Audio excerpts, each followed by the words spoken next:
चला good morning. पहा, last लेक्चरमध्ये ह्युमन जिनोम प्रोजेक्ट स्टार्ट केला आहे आपण. त्याच्यामध्ये काल इंट्रोडक्शन पाहिलं.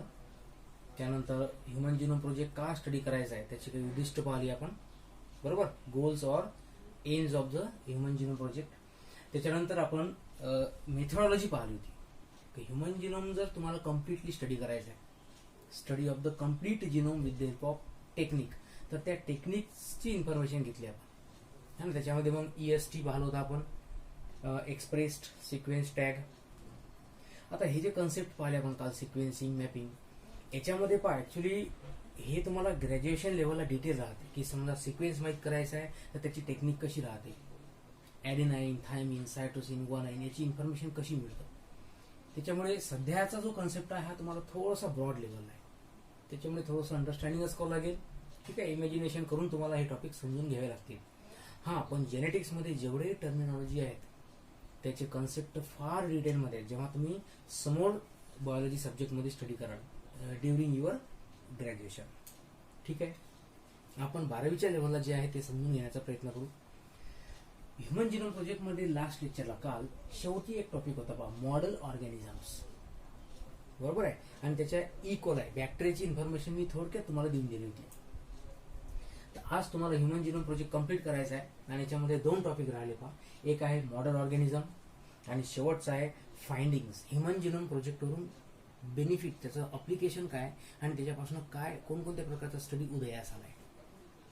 ठीक आहे, तर आता एक बोर्डवर तुम्ही एक लक्ष द्या, कोणकोणते मॉडेल ऑर्गॅनिझम्स पूर्ण ह्युमन जिनोम प्रोजेक्टमध्ये स्टडी केले आहेत. सगळ्यात पहिले तर मॉडेल ऑर्गॅनिझमचं मिनिंग काय होते पण याची एक सायंटिफिक डेफिनेशन आहे.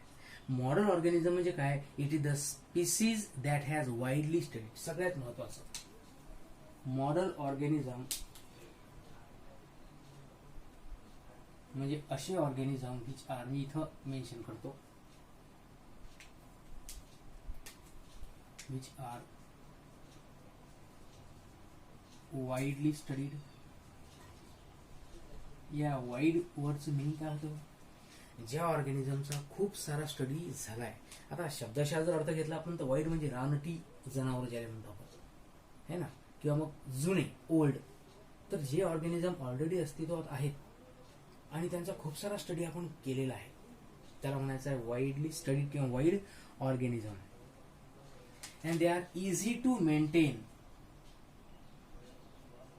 त्याचं मेंटेनन्स जे राहील ते इझी राहील, बरोबर आहे. त्याच्यानंतर एक महत्वाचा वर्ड आहे, they are easy to breed.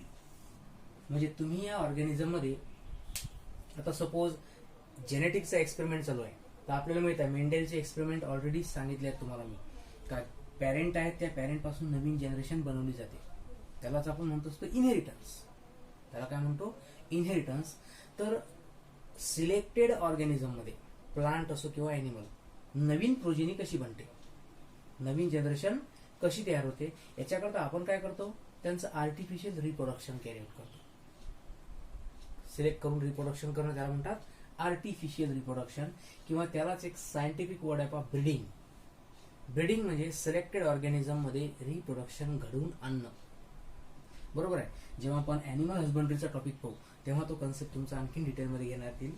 तर सध्या लक्षात घ्या की मॉडेल ऑर्गॅनिझम म्हणजे असे ऑर्गॅनिझम, एक तर दे आर वाईडली स्टडीड, खूप सारा अभ्यास त्यांचा केलाय. त्याच्यानंतर इझी टू मेंटेन, कमी स्पेसमध्ये तुम्ही त्या ऑर्गॅनिझमला कल्टिवेट करू शकता. प्लांट असतील तर कल्टिवेट करा, ॲनिमल असतील तर डोमेस्टिकेट करा. त्याच्यानंतर त्यांचं ब्रीडिंग, त्यांचं रिप्रोडक्शन सोपं असेल. अशा सगळ्या रिझन्समुळे या ऑर्गॅनिझमला तुम्हाला कन्सिडर करायचं आहे as a model organism. Okay, मग आता हा तर झाला इंट्रोडक्शनचा part. Now what is the role of model organism in the human genome project, in the genetics और in the biology. One by one आपण डिस्कस करू. पण सगळ्यात पहिले bacteria.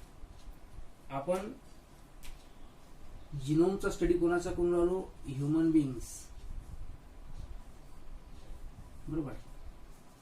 Along with the study of human genome त्यांनी काय केलंय, काही ऍडिशनल ऑर्गॅनिझमचा सुद्धा स्टडी करून ठेवलेला आहे. म्हणजे पहा, जो प्रोजेक्ट आपण पाहिला 1990 to 2003, हा जो कम्प्लीट कालावधी आहे 13 वर्षाचा, बरोबर आहे. So it is not concerning only with the human. During the human genome project there has been studied the different kinds of living organism, ज्याला आपण मॉडेल म्हणतो. पहा आता, लोअर ऑर्गॅनिझम पासून तर हायर पर्यंतचा अभ्यास त्यांनी करून पाहिला. सगळ्यात पहिले तर बॅक्टेरियाचा.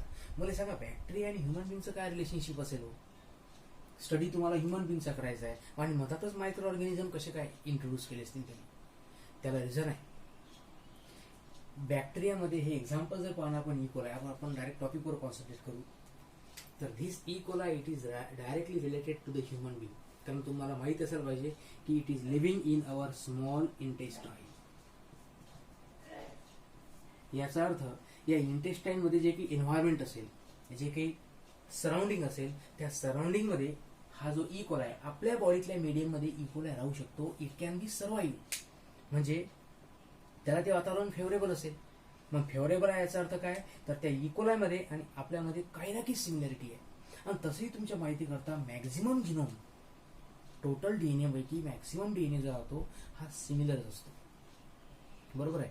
हाच फायदा एक्सपर्ट लोकांनी उचललाय की जर समजा जेनेटिकल सिमिलॅरिटी आहे, दोन ऑर्गॅनिझम मध्ये तुम्ही कंपॅरिझन करू शकता आणि ह्युमन बिंगचे जीन्स दुसऱ्या अॅनिमलच्या जीन्स सोबत जर मिळते जुळते असले तर तुम्ही त्या ऑर्गॅनिझमच्या सहाय्याने ह्युमन बिंगचा स्टडी करू शकता. हाच फायदा आहे बरं. याला कंपॅरेटिव्ह जेनेटिक्स म्हणतात. लक्षात ठेवा शब्द. Model organism are use in the comparative study. त्याचं हे एक्झाम्पल आहे इकोलाई. पाहता याचा फायदा काय काय? The E coli it is use to recover intestinal complications. Small intestine मध्ये राहून राहिला. याचा अर्थ ऑर्गॅनिझम मध्ये जी नॉर्मल डायजेशनची प्रोसेस आहे, तुम्हाला माहित असेल पाहिजे बॉडीमध्ये सगळ्यात जास्त फूड कोण ऍब्सॉर्ब करते? तर स्मॉल इंटेस्टाईन. तर ते इंटेस्टाईन मध्ये या मायक्रोबचा रोल कसा आहे, कशा पद्धतीने आपली डायजेस्टिव्ह सिस्टम घडते, हे सगळं तुम्ही इकोलायच्या आधारावर स्टडी करू शकता. कॉम्प्लिकेशन्स म्हणजे काय? त्याच्यामध्ये असणारे प्रॉब्लेम्स. त्यानंतर कोणतेही जेव्हा नवीन प्रोजेनी बनते, न्यूबॉर्न चाइल्ड, त्याला आपण इन्फंट्स म्हणतो है ना, किंवा चिल्ड्रन्स, तर यांच्यामध्ये डायरियाचा प्रॉब्लेम कॉमन असतो. आहे की तुम्हाला त्याची इन्फॉर्मेशन माहितीच आहे. त्या व्यक्तीमध्ये कंटिन्युअसली म्हणजे वॉमिटिंग होणं, त्याच्यानंतर टॉयलेटला जाणं, ह्या सगळे प्रॉब्लेम्स राहतात. तर या डायरियाची लक्षणं का राहतात? हा डायरिया का होतो? कोणत्या प्रकारचं इन्फेक्शन राहते आणि त्या संबंधित कशा पद्धतीने ट्रीटमेंट केली पाहिजे, या सगळ्यांची इन्फॉर्मेशन तुम्हाला मिळू शकते. So it is use in the study of infection like diarrhoea in case of child and the infants. In addition to this, the E. coli bacteria used to study constipation. आपल्या माहिती करता पूर्ण world मध्ये जे काही disease आहेत त्यातले maximum near about 80% disease जर पाहिले आपण तर ते आपल्या पोटाशी निगडीत राहतात, related to the abdomen, related to the digestive system. आणि हा जो प्रॉब्लेम इथं मांडलाय मी, कॉन्स्टिपेशन, याला मूळव्याध म्हणतो, प्रत्येकालाच असतो. मग आहे कशामुळे? Due to indigestion. त्याला स्टडी करण्यासाठी तुम्हाला कोणता बॅक्टेरिया यूज करायचा आहे? ई कोलाई, जो डायरेक्टली डायजेशन मध्ये इन्व्हॉल्व असतो आपल्या. ओके. म्हणून त्यांनी काय केलंय की ह्युमन जिनोमच्या प्रोजेक्टच्या सोबत कोणाचा जिनोम स्टडी केला? ई कोलायचा. आणि नंतर त्या दोघांमध्ये कंपॅरिझन केलं की काय काय सिमिलॅरिटी आहे आणि काय काय डिफरन्सेस राहतात. Second one is fungus. आपल्याला माहित असतं का बॅक्टेरिया हा प्रोकॅरियोटिक पार्ट आहे. त्याच्यानंतर त्यांनी कम्पेअर केलं युकॅरियोटिक सेलचं. So which organism they have selected? Yeast. Fungus हा जरा टाईप आहे ना, ग्रुप त्या ऑर्गॅनिझमचा, आणि ईस्ट हे झालं त्याचं एक्झाम्पल. आता ईस्ट म्हणजे काय? It is the simplest eukaryote. लक्षात ठेवायचं, हे जे टॉपिक आहेत महत्वाचे आहेत ऑब्जेक्टिव्ह वाल्यांसाठी सुद्धा. सिम्पलेस्ट युकॅरियोट्स. आणि ह्युमन बिंग सुद्धा काय आहेत? युकॅरियोट. डायरेक्ट कनेक्शन राहते ना. जरी मायक्रो ऑर्गॅनिझम असेल पण तरी असे काही जीन्स आहेत जे फंगस मध्ये आहेत, which can be comparable to the human being. Similarity आहे. पहा इथं मांडलंय. ईस्ट मध्ये जे जीन्स आहेत, genes in the yeast which are involve in the cell division. म्हणजे ईस्ट या ऑर्गॅनिझम मध्ये तुम्हाला माहित असायला पाहिजे की हाऊ ईस्ट डिव्हाइड. ईस्ट मध्ये बडिंग नावाची प्रोसेस असते फॉर द सेल डिव्हिजन. आणि या सेल डिव्हिजन मध्ये असणारे जे जीन्स आहेत ते जीन्स कशाशी रिलेटेड राहतात? दे आर रिलेटेड पहा, they are mutated in the humans. आता हे कनेक्शन कसं आहे? म्युटेशनचा अर्थ काय होतो? चेंजेस. मग आता या सेल डिव्हिजनचा आणि ह्युमन्स मध्ये काय कसा काय सिमिलॅरिटी असेल? पहा, ह्युमन बिंग मध्ये जो कॅन्सर नावाचा डिसीज आहे, तुम्हाला माहित असेल कॅन्सरचा अर्थ काय होतो? इट इज अनकंट्रोल्ड ग्रोथ और multiplication of cells. Multiplication of cell आहे म्हणजे काय? सेल डिव्हिजन आहे. मग जे जीन्स ईस्ट ऑर्गॅनिझम मध्ये सेल डिव्हाइड करतात, त्या जीन तेच आहेत. ह्युमन बिंग मध्ये सुद्धा जीन्स तेच आहेत, फक्त त्या जीन मध्ये काय घडलंय? म्युटेशन.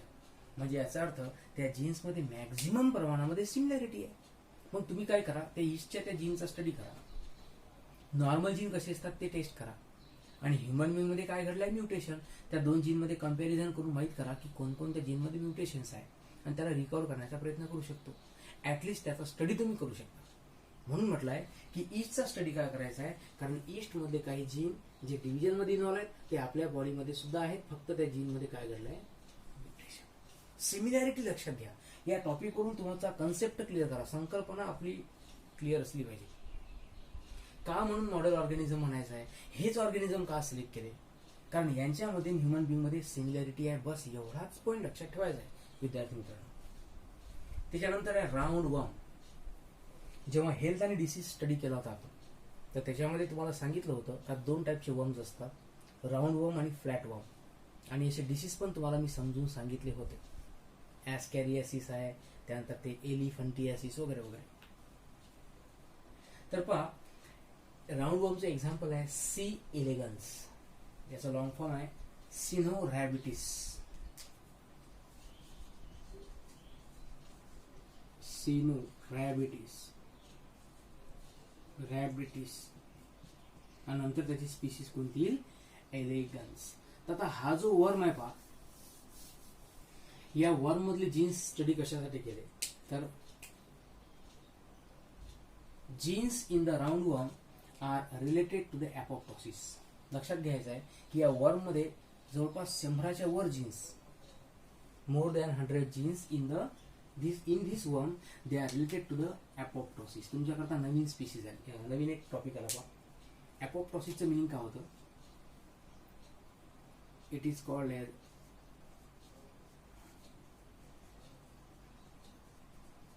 प्रोग्राम्ड सेल डेथ, आणि याला शॉर्टकट मध्ये आपण म्हणू शकतो PCD. काय लक्षात येते हो? प्रत्येक सेलला कंट्रोल कोण करते?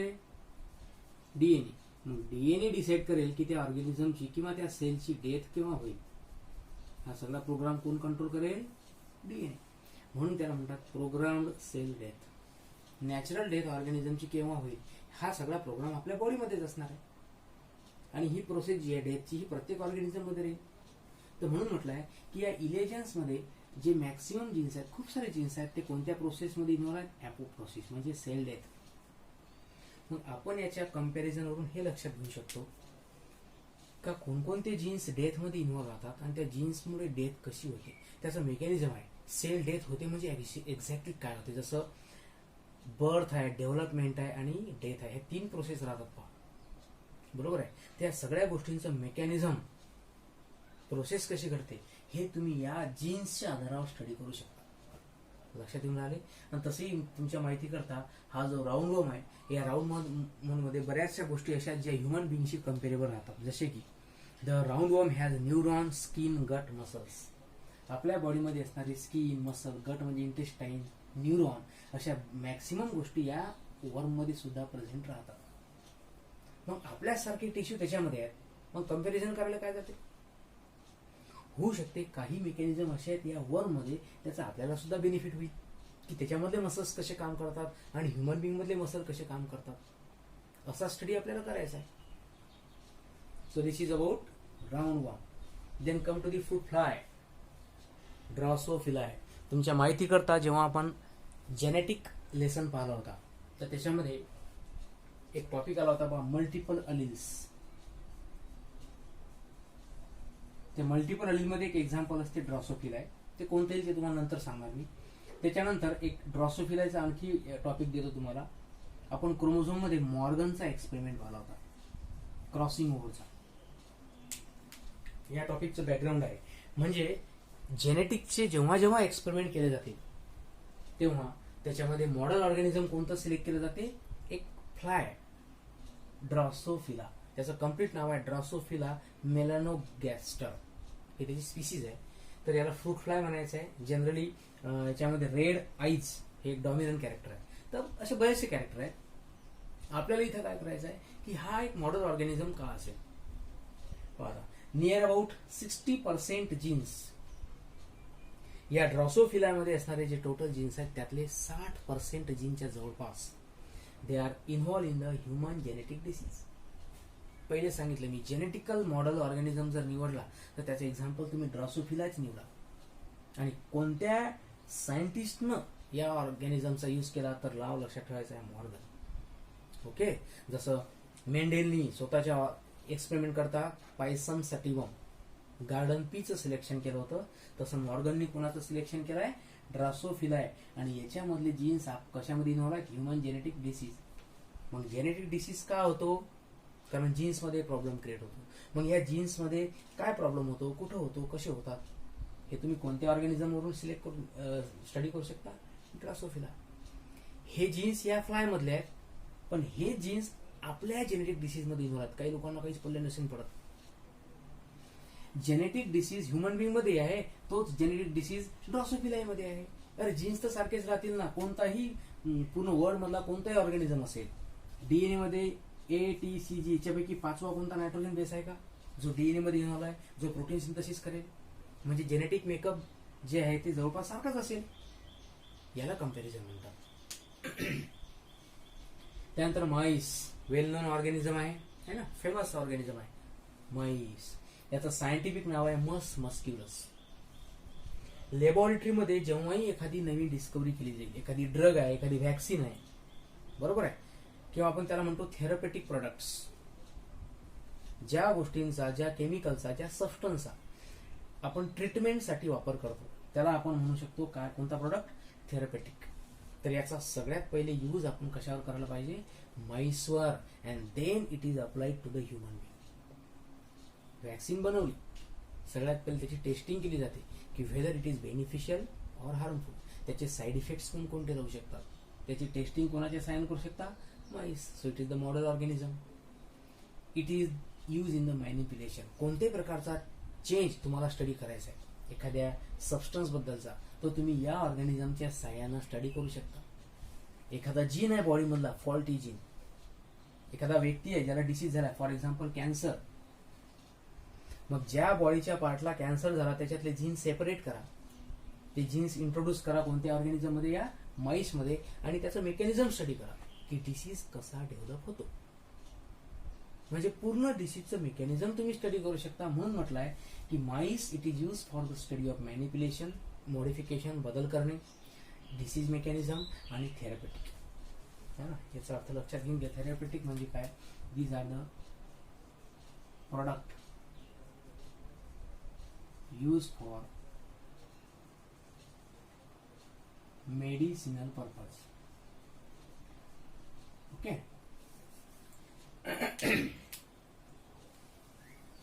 त्याच्यानंतर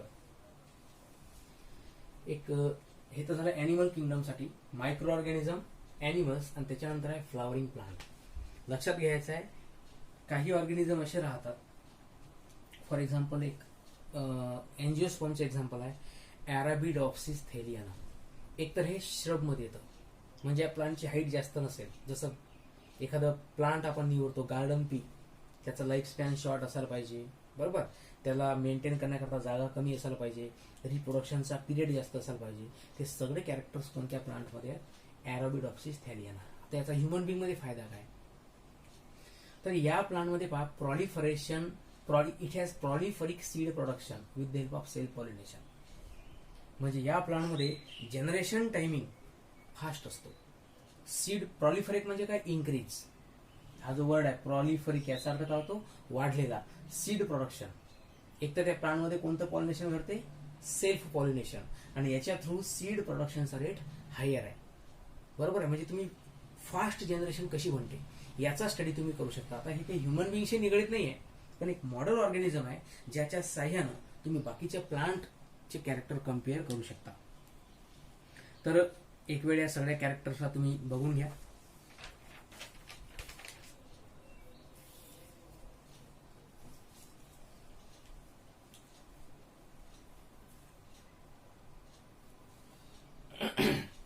मॉडल ऑर्गॅनिझम म्हणजे काय, त्याच्यानंतर तुम्हाला पेपरमध्ये list of model organism in the HGP विचारू शकतात. तर हे सगळे लक्षात ठेवायचे. इकोला, ईस्ट, सी एलिगन्स, ड्रॉसोफिला, मस मस्क्युलस, अॅरोबिडॉप्सिस थेरिया. त्याच्यानंतर पहा,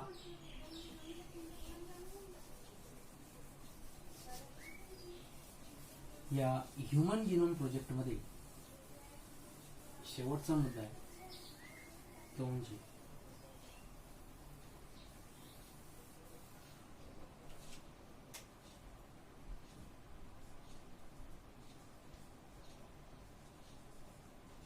फाइंडिंग्स ऑफ एच.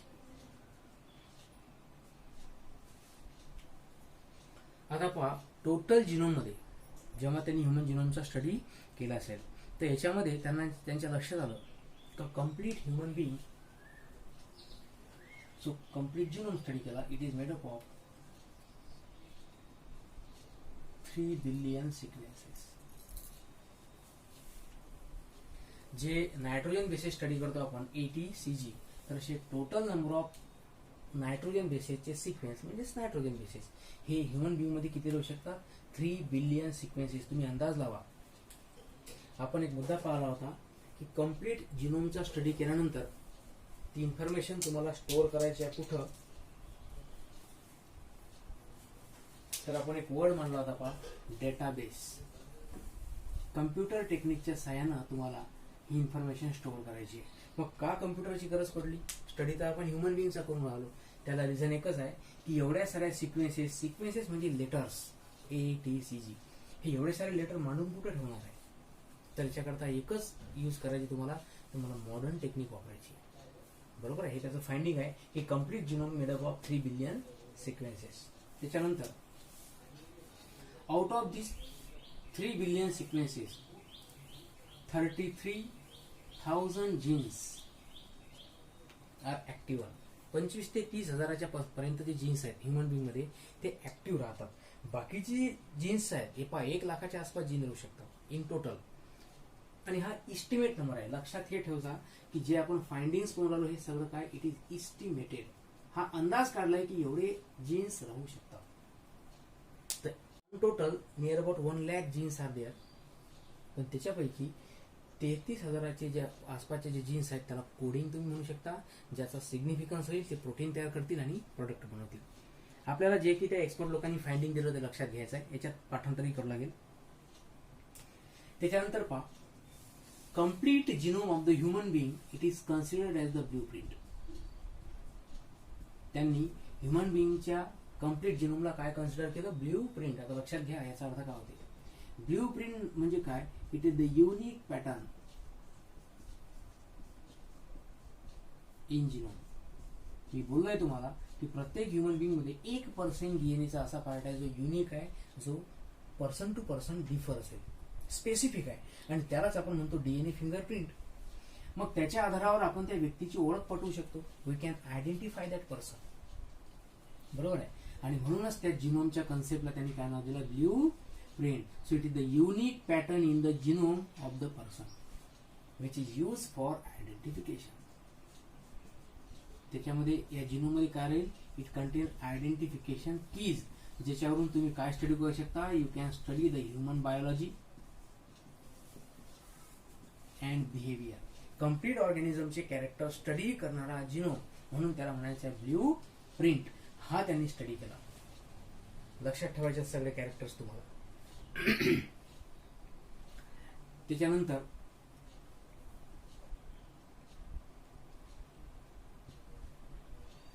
हा झाला फाइंडिंगचा पार्ट. आता याच्यानंतर या पूर्ण ह्युमन जिनोम प्रोजेक्टचे ऍप्लिकेशन्स काय असतील पहा, जेव्हा आपण goals of the human genome project पाहिले त्याच्यामध्ये एक मुद्दा आला होता की ज्या काही टेक्निक्स आपण HGP मध्ये वापरू, ज्याला ट्रान्सफर करायचं त्यांना प्रायव्हेट सेक्टर्समध्ये, बरोबर आहे. तर याचं अप्लिकेशन हे आहे का या ह्युमन जिनोम प्रोजेक्टवरून एक नवीन फील्ड तयार केली आहे. And that new field is bio informatics. कोणती फील्ड इन्व्हॉल्व झाली? Bio informatics. पहा, तुमच्याकरता वर्ड नवीन आहे पण त्याचं मिनिंग कठीण नाही आहे. हो, आपण काय हिअर बायो मीन्स लिव्हिंग आणि इन्फॉर्मॅटिक्स हे आहे, याचा अर्थ होतो इन्फॉर्मेशन टेक्नॉलॉजी. सिंपल लँग्वेजमध्ये म्हणतो म्हटलं तर study of biology with the help of computer techniques. आता एक्झाम्पल, समजा मी तुम्हाला म्हटलं ह्युमन जिनोमचा स्टडी झालाय ना, मग तुम्हाला चेक करायचं आहे की खरोखर जिनोमचा स्टडी झालाय की नाही. त्याच्याकरता एक एक्झाम्पल तुम्हाला मी दिले होतं, NCBI. www. किंवा गुगलमध्ये डायरेक्ट NCBI टाका, त्याच्यामध्ये तुम्हाला एक सर्च विंडो येईल. त्या सर्चमध्ये आपल्या सेलमध्ये कोणतेही जीन किंवा प्रोटीनचं नाव टाका, समजा इन्सुलिन. तुम्हाला डायरेक्टली काय मिळेल माहिती आहे काय? You will get the complete sequence. हे काय आहे? हे कम्प्युटर आहे, इंटरनेट आहे. याचा अर्थ तुम्ही कशाचा वापर केला? Computer technique. आणि म्हणून त्या फील्डला काय म्हणतात? Bio informatics. याच्यामध्ये ग्रॅज्युएशन करता येतं, पोस्ट ग्रॅज्युएशन करता येते, याच्यामध्ये स्पेशलायझेशन सुद्धा राहते तुम्हाला, आणि खूप सारं करिअर या फील्डमध्ये ऍक्च्युली आहे, बरोबर आहे. तुम्हाला याच्यानंतर एक डिप्लोमा कोर्स पण आहे. अशा बऱ्याचशा गोष्टी या फील्डमध्ये राहू शकतात. याला मराठीमध्ये जैव माहिती तंत्रज्ञान असं म्हणतात. लक्षात असू दे, जसं बायोटेक्नॉलॉजी आहे, बरोबर आहे, तर तशाच टाईपची एक नवीन फील्ड आहे बायो इन्फॉर्मॅटिक्स. त्याच्यानंतर the human genome project it is use to know. याचा फायदा हा झाला की it is use to know structure, function and working of genes. Human being मध्ये असणाऱ्या जीनचं वर्किंग, त्याचं स्ट्रक्चर, त्याचं लोकेशन, सगळ्या गोष्टी तुम्ही माहिती करू शकता with the help of human genome project. त्याच्यानंतर याचं अप्लिकेशन काय पहा. The human genome project it is applied in the medicine field, biotechnology. हे जैव तंत्रज्ञान आहे, म्हणजे याचा अर्थ काय होतो? It is the processing of living organism. इथं प्रोसेसिंग नाही आहे, इथं फक्त स्टडी केला जाईल, त्याला बायो इन्फॉर्मॅटिक्स म्हणायचं आहे. आणि ज्या ठिकाणी ऍक्च्युली लिव्हिंग ऑर्गॅनिझम वरती एक्सपेरिमेंट करतात ते कोणती फील्ड आहे? Bio technology. तर ह्या सगळ्या फील्डच्या आहेत, याचा तुम्ही स्टडी करू शकता with the help of human genome. कशाचा स्टडी करता? जीनचा, डीएनएचा, जिनोमचा. आणि तो जिनोमचा ऑलरेडी आपण स्टडी केलाय, म्हणजे हे अप्लिकेशन आहे कशाचं? HGPचं, बरोबर आहे. तर अशा पद्धतीनं वेगवेगळ्या प्रकारच्या अप्लाइड ब्रांचेस, वेगवेगळ्या प्रकारचे ऍप्लिकेशन्स या ह्युमन जिनोम प्रोजेक्टच्या आधारावर तुम्हाला मिळू शकतात. ठीक आहे. अशा पद्धतीने आपला हा ह्युमन जिनोम प्रोजेक्टचा टॉपिक इथं कम्प्लीट होतो, बरोबर आहे.